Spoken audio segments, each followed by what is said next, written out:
Both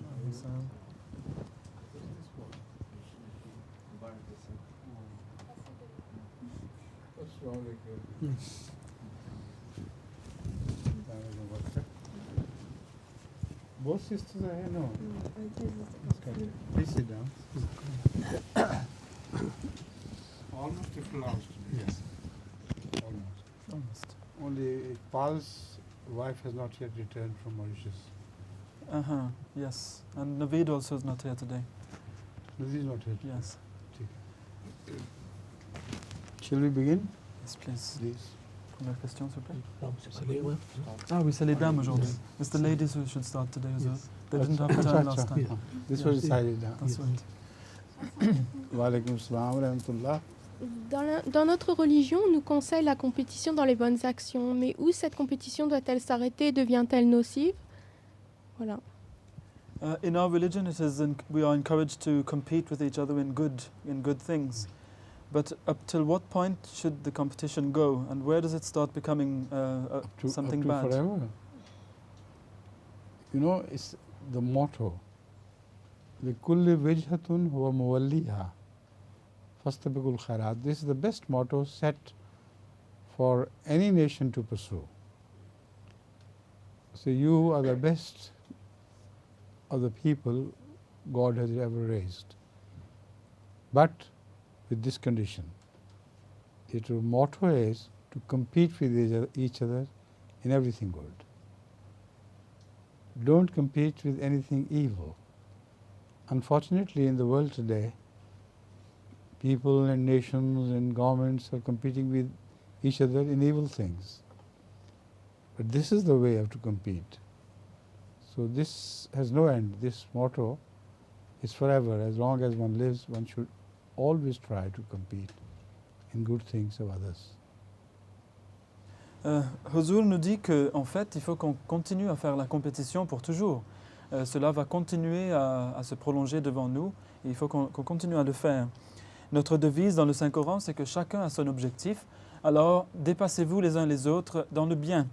Donc il faut que l'on se dépasse et qu'on se fasse la compétition les uns avec les autres dans toutes choses bonnes. Et comme nous sommes le meilleur des peuples, donc nous avons reçu la meilleure des devises, qui est de se faire la compétition dans les choses qui sont bonnes. Et Huzur dit que bien sûr, cela devient nocif lorsque nous commençons à faire la compétition dans les choses qui ne sont pas bonnes. Et malheureusement, de nos jours, les différents pays et les différents gouvernements se font la compétition dans des choses qui ne sont pas nécessairement bonnes et souvent elles sont très mauvaises. Donc il ne faut pas qu'on fasse ça, mais il faut qu'on continue à se mesurer les uns aux autres et d'essayer de se dépasser les uns les autres dans les choses qui sont bonnes. Assalamu alaikum, Huzur. Yes. What's your question, please? Why do Muslims sacrifice animals on Eid al-Azha? Alors la question c'est pourquoi les musulmans sacrifient-ils des animaux le jour de la Eid al-Adha? Why do Muslims sacrifice animals on the Eid al-Adha? Because Eid al-Adha is in the memory of a sacrifice. And it is a very long subject on which I have spoken on many khutbahs during the Eid al-Adha. But to give you a brief answer again, I would remind you that Hazrat Ibrahim ﷺ was seeing a dream repeatedly. In that dream, he saw that he is slaughtering his own son for the sake of Allah. Now, this dream had a meaning. The meaning was that that boy would be dedicated to the cause of Allah, and when Hazrat Ibrahim brought his son Ismail, left it in a desert without water, without food, that was when he had already fulfilled the dream. But Hazrat Ibrahim thought, perhaps unless I do it literally, this dream will not be fulfilled. So when he thought of it, he was a very extremely wise person. He knew that even the fathers do not have a right to force their children to do something. If I slaughter this young boy without his permission, that would be meaningless. Even if he gives permission, the age is not right. He must have become adult or mature, must possess mature thinking before he can give consent. So when he did it, Hazrat Ismail said, yes, do whatever you are told by Allah to do. And that was Hazrat Ismail's response to the sacrifice. He was laid by Hazrat Ibrahim upside down, so that to watch his eyes being slaughtered when he would be slaughtered would be too much for Hazrat Ibrahim. He has a very soft heart. So because of his having an exceptionally soft heart, the sacrifice was equally as big. Because having a soft heart, if you are ready to sacrifice your own son, it demands immense dedication to Allah's will, etc. So when he did and he was about to slaughter him, then suddenly God told him in a revelation, Abraham, you have already fulfilled. What do you mean? You have sacrificed this child for me. And to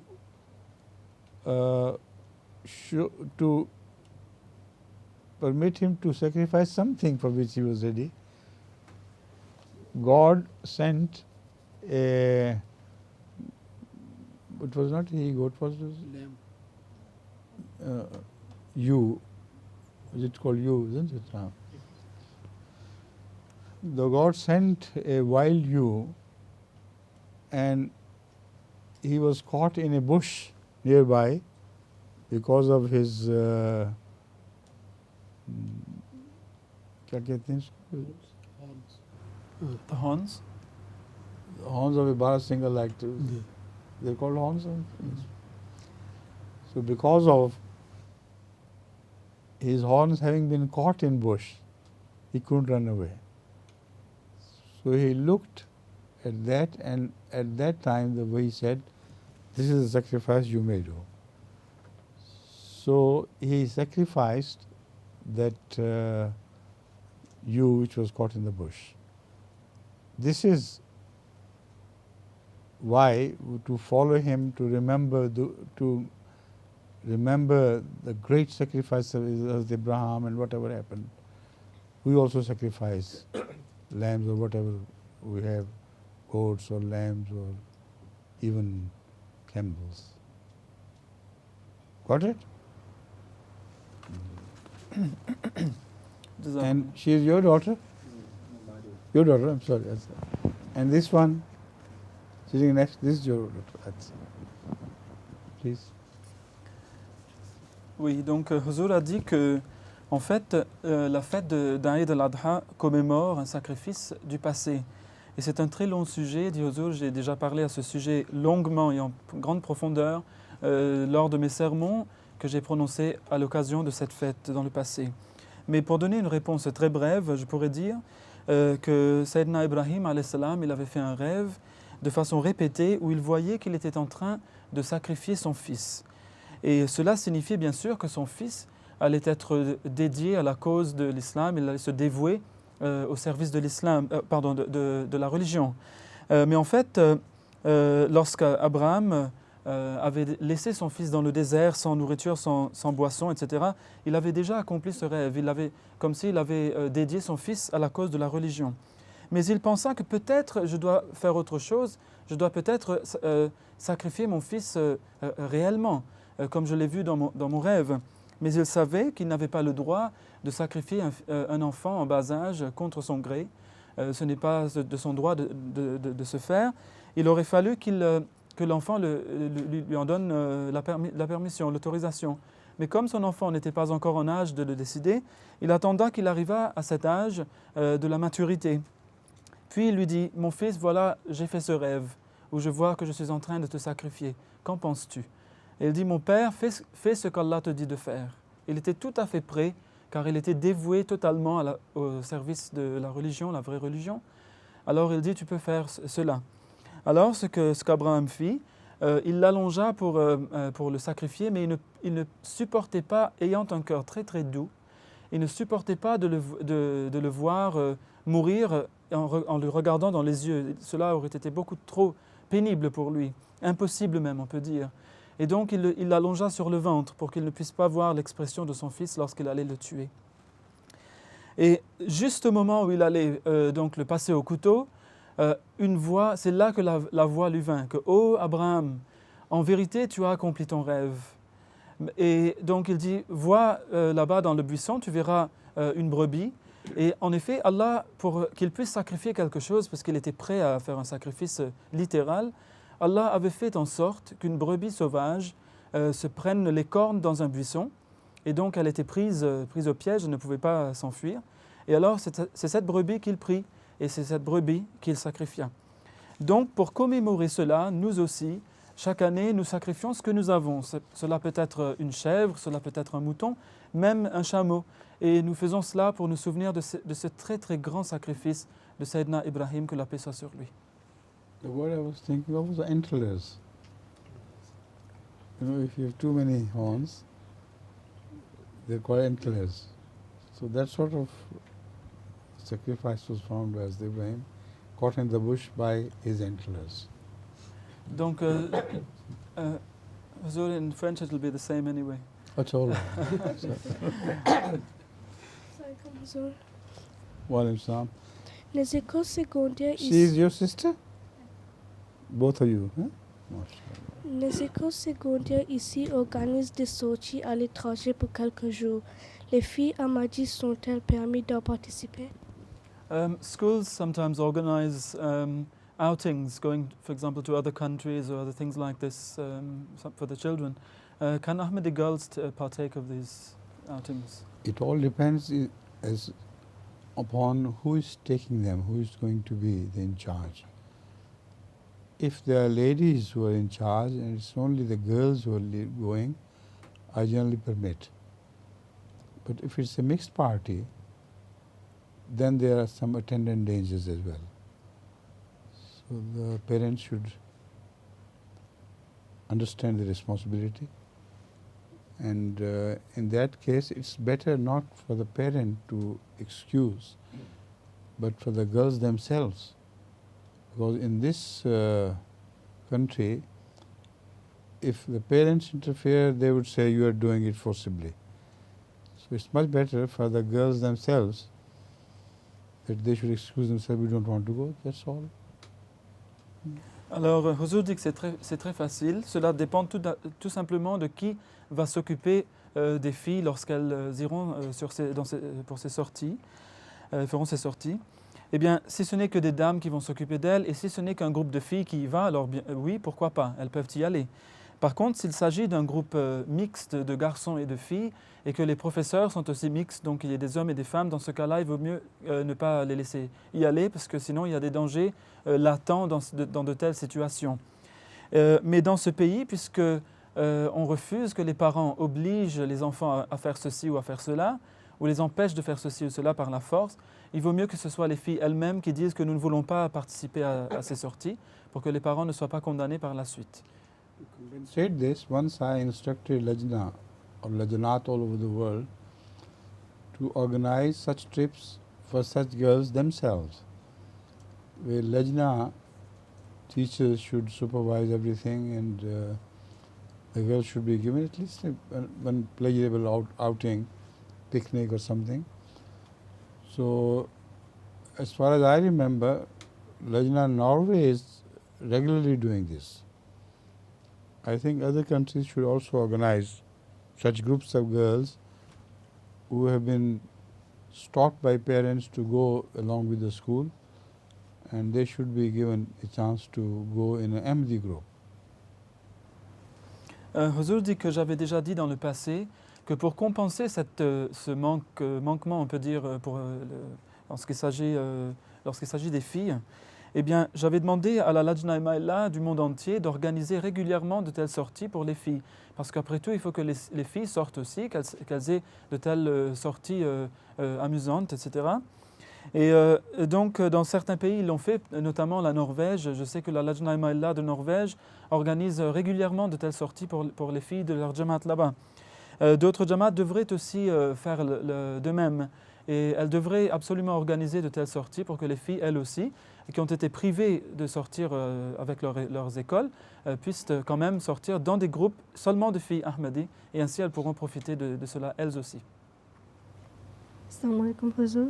Wa alaykum salam.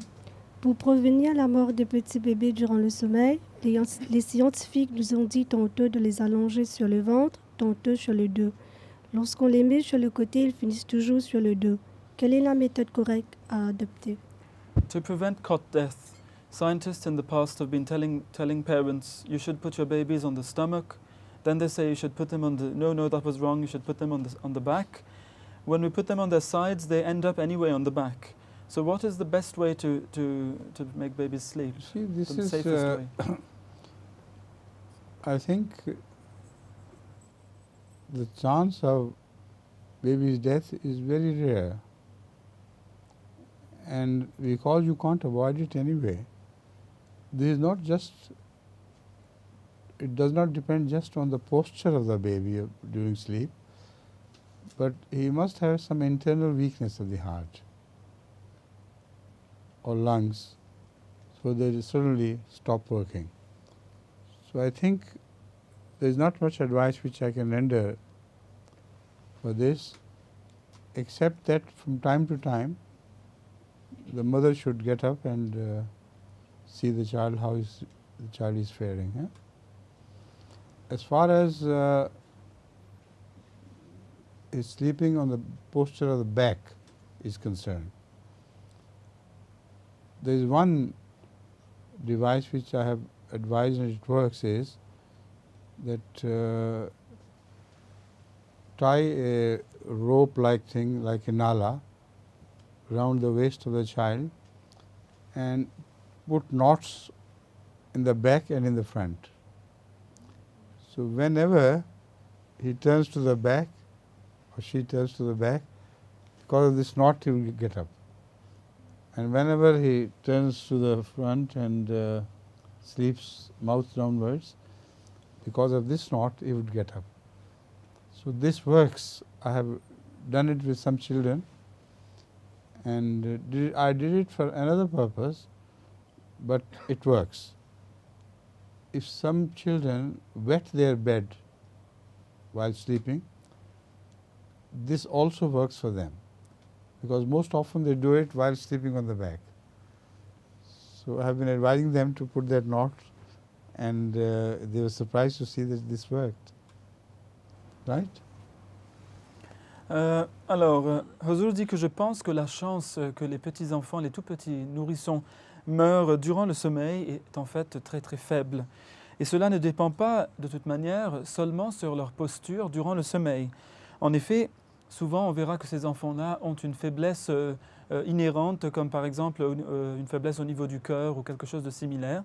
Et c'est cela en fait qui les fait mourir et non pas leur posture durant le sommeil. Donc je n'ai pas vraiment de conseil à donner, car on ne peut pas donner un conseil général pour de tels cas, si ce n'est que la mère devrait se lever de temps en temps et vérifier l'enfant, vérifier que tout va bien lorsque l'enfant dort. Mais j'ai proposé une chose et je l'ai utilisée à succès, et c'est que j'ai dit aux mères, par exemple, si elles veulent que leurs enfants ne dorment ni sur le dos ni sur le ventre, d'attacher une corde molle autour de leurs reins et d'y faire des nœuds juste devant l'estomac et dans le dos. Et ainsi, lorsque les enfants se retournent soit sur le dos, soit sur le ventre, à cause du nœud, ils ne voudront pas y rester. Et donc, ils vont essayer quand même d'aller sur le côté à chaque fois. Et cela marche. Et cela marche notamment pour les enfants qui font pipi au lit. Donc, parce que souvent, ils le font lorsqu'ils dorment sur le dos. Et donc, si on met le nœud dans le dos, ils seront obligés de dormir autrement. Et donc, ça va régler le problème. Donc, voilà, avis aux parents. Assalamu alaikum, Huzour. Wa alaykum salam. Hazur nous a déjà raconté des bons souvenirs de la Jamia Ahmadiyya. Y en a-t-il d'autres? Hazur, last time, well, not last time, but in a previous program, Hazur had told us some of his good memories in the Jamia Ahmadiyya. Are there any more? Good memories of Jamia Ahmadiyya? Yes, some funny stories and things like this. There are so many, I don't remember the details, but sometimes one thing leads to another and another and another, and then you remember those jokes of the Jamia days. But didn't I tell you that sometimes we were careless, we just got dropped into the oven in which things were cooked. I told you this before. And there are some stories connected with some teachers. It was very interesting. Some teachers were very simple, and the boy used to have jokes with them and play with them and lead them off to some other subject than the subject of their course. Hakim Muhammad Ismail Sahab was just one of the teachers. So, and he was the teacher of a very tough subject of mantak. कहते हैं mantak को? You know, The art of argumentation. argumentation, that's right, yes. I remember the word for it, but anyways, for the time being, I have missed it. So they wanted to run away from mantak. So the best way they had found to do it was to ask him of his great past experience of how he got educated in Delhi. Now, this was his favorite subject. He was immediately put off to that subject instead of the mantak. And the story was that for 2 years or so, as he lived in Delhi, the allowance of Waqifin-e-Zindagi, the devotees of life, was so small that for the full month he had to make do with 5 rupees per month. And for that, if you bought daily 1 or 2 breads, and with that they would give you some dal, free of cost.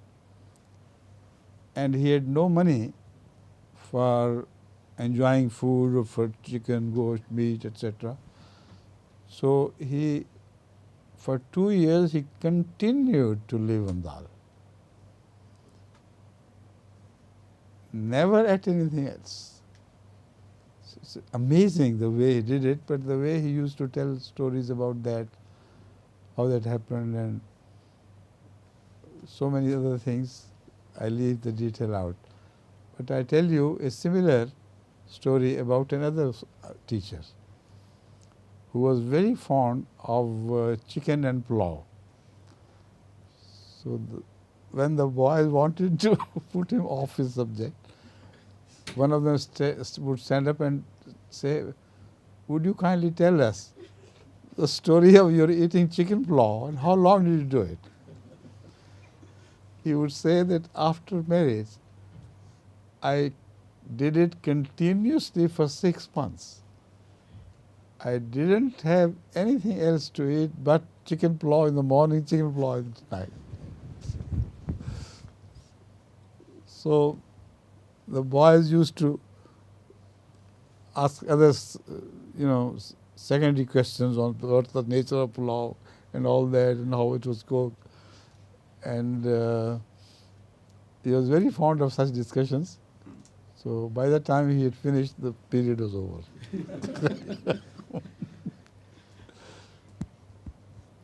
So one anecdote at a time. Eh? Next time maybe. All right? Sa sainteté dit que parfois je me souviens de ces histoires, une chose mène à une autre, me mène à une autre et les histoires me viennent. Mais en fait, je me souviens aujourd'hui de quelques histoires qui ont trait aux professeurs à la Jamia Ahmadiyya. Il y en avait qui étaient vraiment très simples. Les enfants, les élèves savaient les mener loin de leur sujet, les éloigner de leur sujet, afin qu'ils puissent écouter plutôt des histoires racontées par les professeurs, et ils n'auraient pas alors à faire du travail. Et l'un d'entre eux était un professeur qui s'appelait Hakim Mohammed Sahib. Is that the name, Hazur? Hakim Mohammed Sahib, was it? Did I name him? Yeah. Hakim Mohammed Ismail Sahib. Hakim Mohammed Ismail Sahib. Donc c'était le professeur du mantak, c'est-à-dire de l'art de l'utilisation correcte des arguments lors des discours, etc. Et ça, c'était un sujet que les élèves n'aimaient pas vraiment. Alors, lorsqu'ils voulaient s'éloigner de ce sujet, ce qu'ils faisaient, ils soulevaient toujours un autre sujet qui lui était très cher. Et c'était comment il a vécu difficilement en tant que personne dédiée pour la cause de l'islam à Delhi. Car à Delhi, il a vécu en tant que waqf zindagi, c'est-à-dire quelqu'un qui s'est dédié pour la vie, pour l'islam. Eh bien, il a vécu là-bas avec une très petite allocation d'à peu près 5 roupies par mois. Alors avec ça, on n'arrivait pas à s'acheter grand-chose. Et il a dû, pendant 2 ans, manger tous les jours du pain et des lentilles. Eh bien, cela, c'était très très difficile, bien sûr. On se demande comment il a pu faire sans viande. Mais il raconterait cela encore, et bien sûr, il n'aurait pas besoin de faire du travail. Un autre professeur, il y en avait un autre qui aimait beaucoup manger le pilaf au poulet. Alors, à chaque fois que les élèves ne voulaient pas travailler dans sa classe, il y en aurait souvent quelqu'un qui dirait parmi eux, racontez-nous un peu l'histoire de comment vous avez mangé du pilaf au poulet. Et alors, il se mettrait à dire, oui, lorsque je me suis marié, pendant les 6 premiers mois du mariage, j'ai mangé ça matin, midi, soir, que du pilaf au poulet, etc., etc. Alors, quand il aurait épuisé cela, une autre personne lui poserait la question, et comment est-ce qu'on le préparait, etc. Donc, et lorsqu'il aurait fini, la période serait finie, et puis on n'aurait pas de travail à faire. Donc, voilà comment les élèves jouaient aussi avec leur professeur. Ça, c'est une petite anecdote. Et aujourd'hui, Inch'Allah, on en aura d'autres, peut-être dans les prochains programmes. Next time you remind me about Hakim Sahib. Another favorite question of the boys was, what's your relationship with your wife? That was very interesting story he used to tell in response. Huzur dit que rappelez-moi la prochaine fois, Inch'Allah, je vous raconterai quelque chose d'autre sur le professeur Hakim Sahib, car il y avait un autre sujet qui lui était très cher, c'était quelle est votre relation avec votre épouse. Donc des choses très intéressantes qui nous attendent pour la prochaine émission, Inch'Allah. J'ai vu à la télé un programme sur Dieu orphelin maltraité dans un orphelinat en Russie. Dans notre Jamaat, devrait-on avoir de orphelinats ou faire adopter les orphelins? Asafa is saying that she saw a very disturbing program on an orphanage in Russia where orphans are being really mistreated. And her question is that should we have orphanages in our Jamaat, or is it better to have them adopted? We have orphanages, and in Rabwa we have a very good Darul Yatama, but we have noticed that people like to own a fatherless child. The relatives like to own such a child, etc. And because some poor people want to do it, and they are compassionate as well, so we give some money, extra money to them for the bringing up of that orphan. So there are many ways of doing things, not here but also not only in Pakistan but in other African countries. We have a full system of taking care of orphan children. And also sometimes we send aid to countries like Russia, as you mentioned, through agencies, not to the Russian government but through Amnesty, etc., or other similar agencies, so that the money we give is spent on the upbringing of the orphan children and not otherwise. Sa sainteté le calife nous dit que en fait nous avons des orphelinats dans la Jamaat, à Rabwa notamment, Et c'est un très bon orphelinat, mais j'ai remarqué que les gens préfèrent adopter les orphelins qui sont de leur propre famille, donc des gens qui leur sont parentés. Notamment, il y a beaucoup de pauvres, de familles pauvres qui voudraient bien le faire, mais à qui il manque les moyens de s'occuper d'un enfant supplémentaire qui est de leur famille, mais qui n'est pas leur enfant à eux. Alors, à ces gens-là, nous donnons une aide financière pour les aider à s'occuper de cet enfant qui est devenu orphelin. Aussi, nous faisons la même chose en Afrique. Nous essayons autant que possible de s'occuper des orphelins là-bas de la même façon. Et aussi, nous envoyons de l'aide à des pays comme la Russie qui a été mentionné aujourd'hui et à d'autres pays similaires, mais pas à travers les gouvernements, mais plutôt à travers des organismes comme les Nations Unies ou d'autres organisations charitables pour que l'on puisse participer au travail qu'ils font pour s'occuper des orphelins dans ces pays-là. Lorsque les enfants orphelins resteront en définitive qui sont prêts à se sacrifier, s'agira-t-il d'un Waqf Zindagi seulement? Auront-ils aussi la possibilité de faire de Waqf Aziz? When the Waqf children will have grown and they will be asked, would you like to be a Waqf Zindagi? Then will they have the option to be either Waqf Zindagi or Waqf Arzi? Or nothing? Or nothing? As I have already told, the example of Ibrahim والسلام, and Ismail, he waited till he was of age to be able to decide. So this is a wish of the parents, all right. And if they do not bring up the children in that spirit of dedication, a child may grow up and say, no, I don't want to, and he will have every right. Sa sainteté dit qu'en effet, j'ai déjà présenté l'exemple tout à l'heure de Sayyidina Ibrahim alayhi salam, lorsqu'il attendit jusqu'à ce que son enfant, son fils Ismaël alayhi salam, arrive à l'âge de la maturité où il puisse lui-même en décider pour son propre sort, est-ce qu'il va se dédier ou non. Eh bien, ça sera la même chose, c'est-à-dire qu'on attendra que l'enfant arrive à l'âge où il peut en décider. Ensuite, c'est à lui de le décider. Il peut décider de se dédier pour la vie, ou de se dédier temporairement, ou de ne pas se dédier du tout. Le choix est le sien.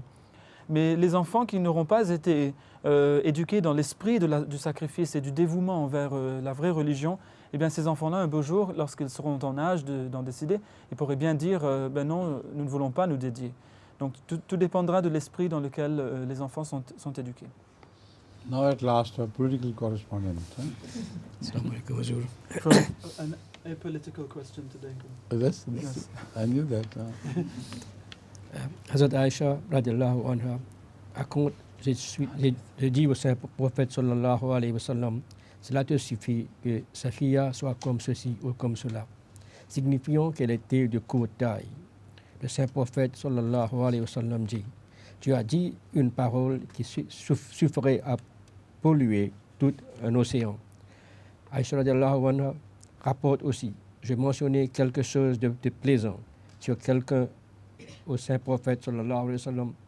Il dit, je n'aime pas que l'on me raconte quoi que ce soit de déplaisant sur quiconque, même si en retour je dois recevoir tant et tant de choses. Ici, c'est une épouse qui parle d'une chose assez insignifiante à son mari. Comment comprendre ce hadith? This question is based on a hadith, and the text is here with us. The text of this hadith has been taken from Abu Dawud, Kitab al-Adab, and the wording is as follows. An Aishata qalat qultu lin-nabiyyi sallallahu alayhi wa sallama hasbuka min safiyata kaza wa kaza. Qala ghayru musaddadin tani qasiratan. Faqala laqad qulti kalimatan law muzijat bima'il bahri lamazajtuhu.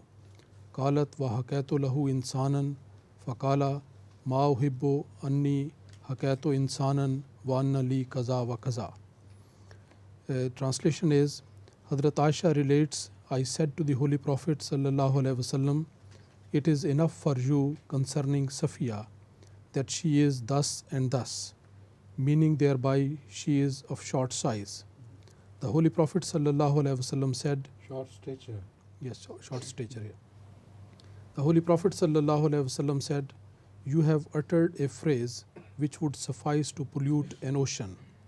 Aisha also relates, I mentioned something unpleasant about someone to the Holy Prophet sallallahu alaihi wasallam, he said, I do not like to be told anything unpleasant about anyone, even in return for so much and so much. And Hazur, the question is that apparently this is an insignificant thing which a wife is talking about to her husband. Then how could we understand this hadith? Why was the Holy Prophet ﷺ so angry about it? But this is not a political question at all. No, I said it was an apolitical question. Acha, I didn't hear your A. Oh, Yes. I'm sorry. You see, this is very wonderful hadith which I had just quoted yesterday or the day before during the correction of one of my lectures on some subject, and Shams Sahib was taking notes and this hadith came up. Hazrat Rasulullah sallallahu alaihi wasallam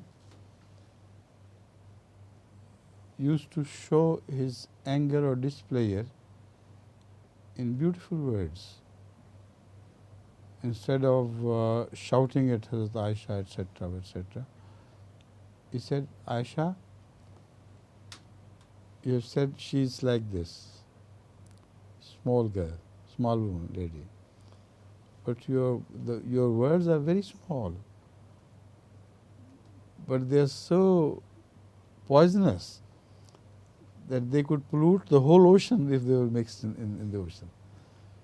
So what better response could be given than this?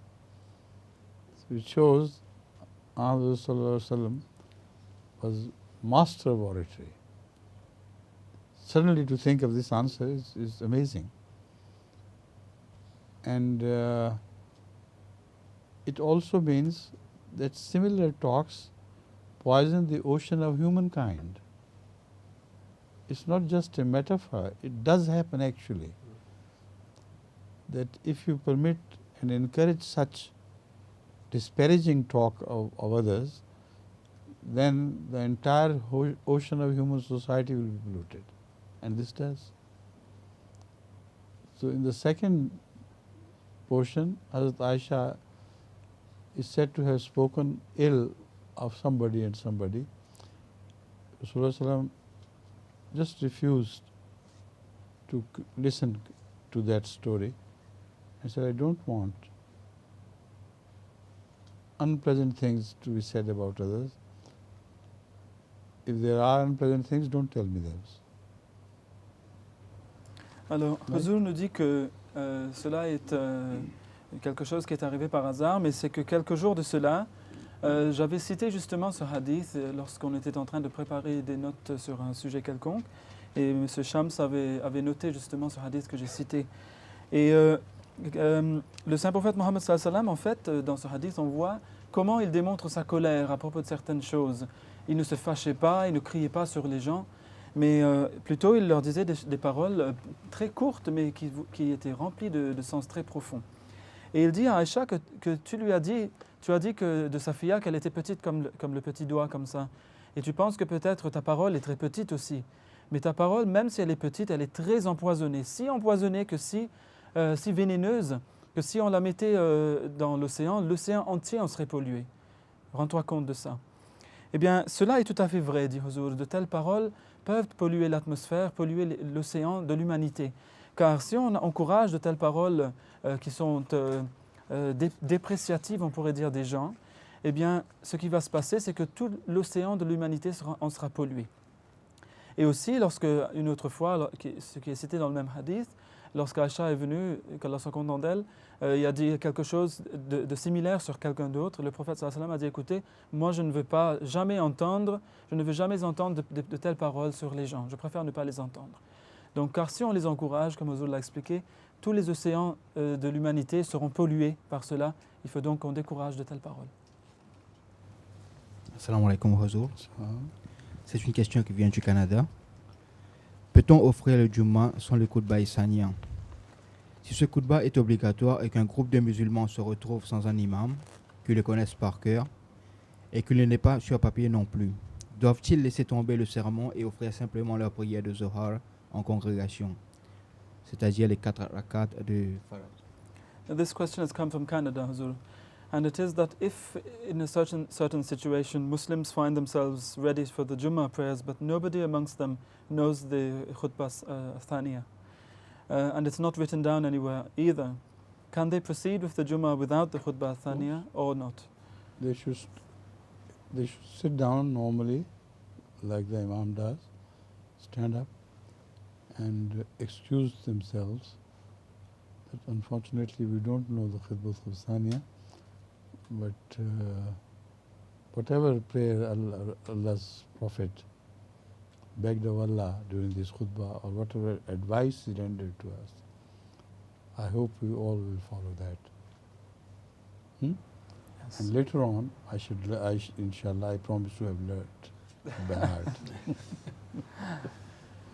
Alors, Huzur dit que oui, ils peuvent bien sûr faire leur Jummah, ils peuvent faire le sermon normal, et ensuite ils doivent s'asseoir comme le fait l'imam avant de procéder avec le second sermon, ou al-khutbah thaniya. Et ensuite, à la place de ce sermon, ils devraient s'excuser devant l'assemblée en leur disant que désolé, mais je ne connais pas ce sermon par cœur, mais j'espère que les prières que le prophète Mohammed sallallahu alayhi wa sallam avait faites dedans seront accomplis pour nous, et que les conseils qu'il nous avait prodigués dans ce sermon, que nous pourrons agir dessus, et que je vous promets que, Inch'Allah, pour la prochaine fois, j'aurai déjà appris le deuxième sermon avant de venir pour la Jummah, Inch'Allah. Haven't you noticed him? He matches his clothes very specifically and in a way of which he is master. He has matched the color of his shirt with the color of the cap, and the trousers with the socks he's wearing.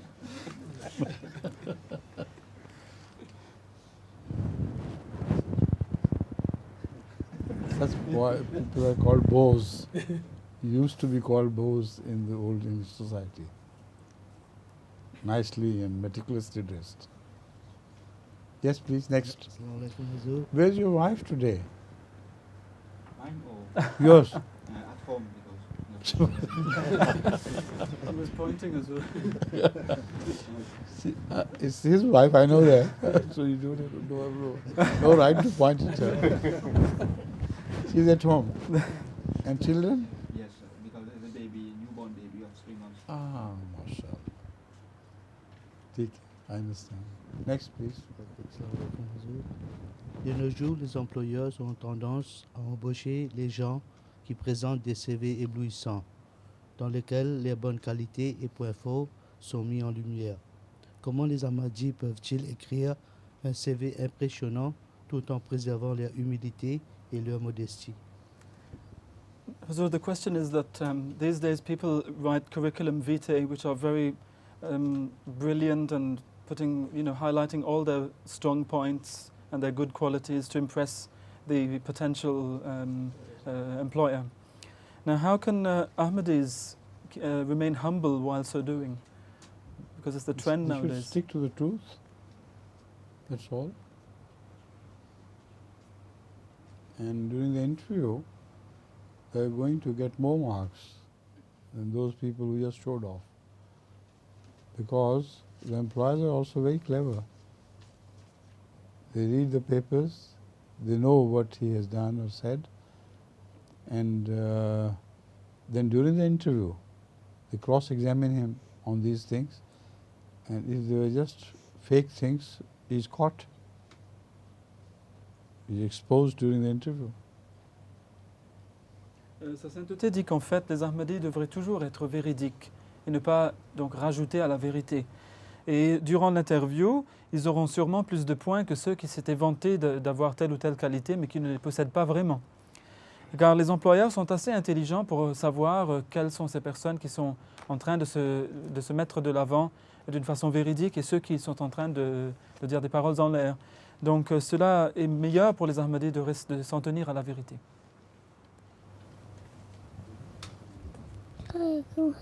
Wa alaikum salam, mashallah. You have a question to ask? What are you doing to here? You got to look at your come off here.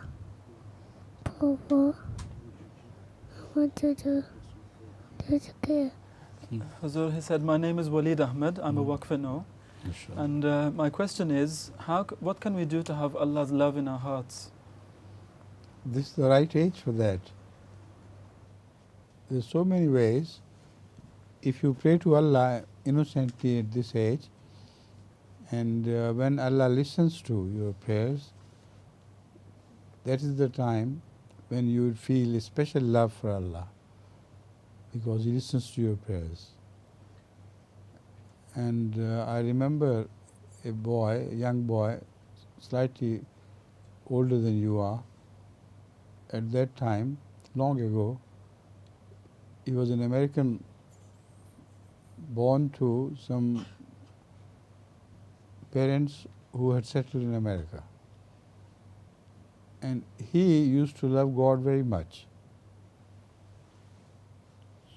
So once he prayed, and during the prayer before sleeping, he said, "Oh Allah, I love you, I love you, I love you, love you, love you," and then he went to sleep. And in the dream, he heard words of Allah in which said, "Hibbo, hibbo, hibbo." He didn't remember the full sentence, but the word hibbo he remembered. Now, when this dream was reported to me, I was surprised. He did not know a single word of Arabic. So, what the dream might have been, "Uhibbuka," I love you. And this is generally what happens between parents and children. A child says, "I love you," and the parent says, "I love you too," and so on and so forth. So this dream shows that at young age, the children can gain the love of Allah by such means and other similar means. Sa sainteté le calife dit qu'il y a beaucoup de façons, en effet, que tu peux acquérir l'amour d'Allah ou attirer l'amour d'Allah dans ton cœur. Si tu pries maintenant, car tu es arrivé au bon âge pour commencer tout cela, et qu'Allah répond à ta prière, eh bien tu sauras qu'Allah est là et qu'Allah t'aime et qu'il te donne son amour. Huzur dit que je me souviens d'un très jeune garçon, plus petit que toi encore, qui habitait avec ses parents aux États-Unis où il s'était établi. Et il aimait beaucoup Allah. Et une fois, avant de s'endormir, il dit « Oh Allah, je t'aime, je t'aime, je t'aime ». Et ce disant, il s'endormit. Eh bien, lorsqu'il se réveilla, il dit que j'ai entendu des paroles d'Allah dans le rêve. Et il dit que j'ai entendu Allah me dire « Hibbo ». C'est le seul morceau de ces paroles dont il se souvient. Et cet enfant ne connaissait pas un traître mot d'arabe. Donc comment aurait-il pu connaître un mot arabe? Et c'était certainement le milieu du mot « uhibbuka », c'est-à-dire « je t'aime », c'est-à-dire « moi aussi je t'aime ». Allah est en train de lui dire. Donc cela démontre que si, même à un très jeune âge, on se tourne vers Dieu et on prie à Dieu et on l'aime, eh bien Allah il augmente davantage cet amour dans le cœur de cet enfant. Donc il faut que tous les enfants commencent déjà à prier, à aimer Allah dès leur très jeune âge. Assalamu alaikum, Huzur. Étant donné qu'il existe en Inde plus de musulmans qu'au Pakistan et que l'on jouit là-bas d'une plus grande liberté religieuse qu'au Pakistan, d'aucuns disent qu'il aurait mieux valu que l'Inde ne fût pas divisée. Qu'en pense Huzur? Some people say that because there are more Muslims in India than in Pakistan, and that more Muslims in India than in Pakistan, and that in India they have the freedom of religion there to a larger degree than in Pakistan, then perhaps India shouldn't have been partitioned in the first place. What does Huzur think about that? There is no argument. The partition of India took place not on the religious basis actually, not on the basis that Muslims were Muslims and Hindus were Hindus. That partition took place on the basis of economic problems, because Indian Muslims did not have any religious persecution in the sense religious suppression of building mosques, saying their prayers. They were free to do that, and they still are. This sort of prejudice is only shown in Pakistan, unfortunately. But in India, the Muslims are totally free. The partition took place because of economic reasons. They knew that Hindus Quaid-e-Azam knew it full well, that Hindus would suppress the Muslim economy because they are larger in number and richer. And that is what would have happened. Similarly, Bangladesh was broken away from Pakistan, and it was East Pakistan before, while they were Muslims and Pakistanis were Muslims. So it was not a reason of religion. It was a reason of one group suppressing the other economically.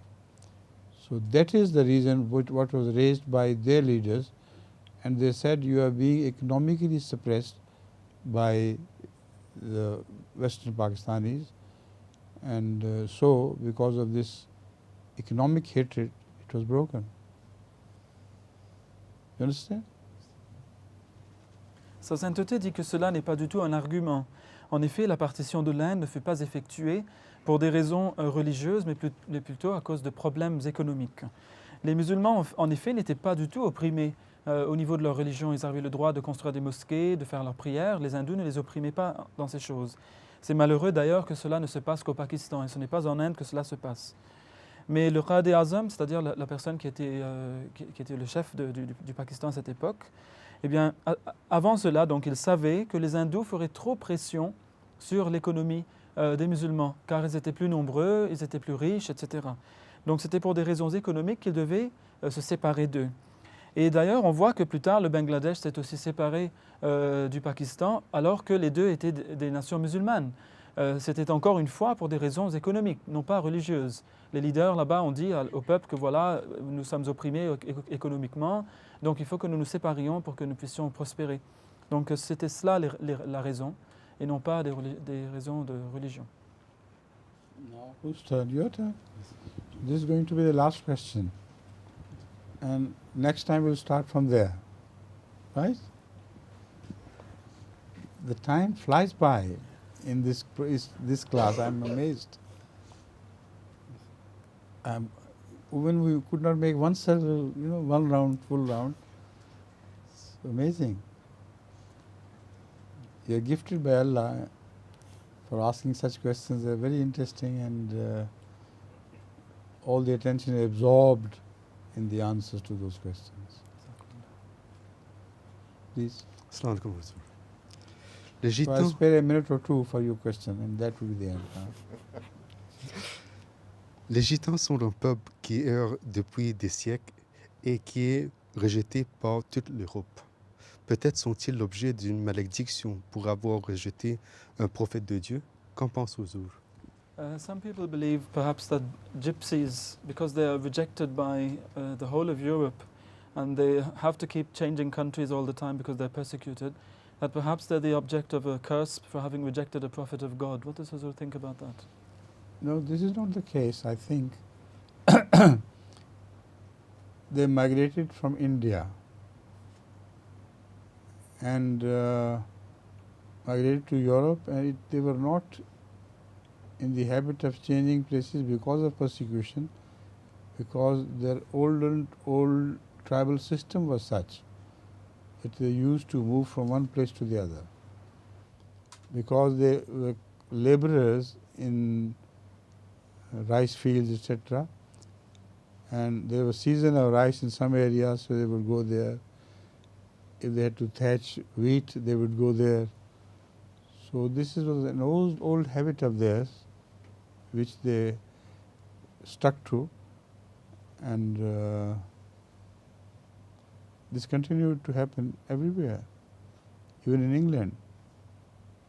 They do it with move from place to place, not by any compulsion, but by habit. Another problem is that they have turned into thieves. And if they are moved forcibly, it's not because of any persecution of them. It is because the rate of theft in the whole area rises suddenly to a meteoric height. So people complain that ever since they have come here, we are no longer safe. So this is why they are forcibly removed from one place again to another and so on. Sa sainteté dit que, en fait, ce n'est pas le cas. En effet, ils ont émigré de l'Inde vers l'Europe et ils étaient dans l'habitude de bouger, non pas à cause de la persécution, mais parce que c'était leur système tribal, leur tradition tribale. Et ils étaient en effet en Inde des laboureurs qui suivaient la moisson là où elle se trouvait. Et donc, ils ne sont pas des nomades à cause de l'oppression, mais par habitude. Mais malheureusement, au fil des siècles, ils ont aussi acquis une habitude mauvaise qui est celle du vol. Et donc, lorsqu'ils s'installent dans une région quelconque, tout à coup, le niveau du vol monte en flèche. Et les gens les craignent. Donc, ils les chassent à cause de ces mauvaises habitudes-là et non pas pour d'autres raisons. Right? Jazakumullah. Au revoir. Hein?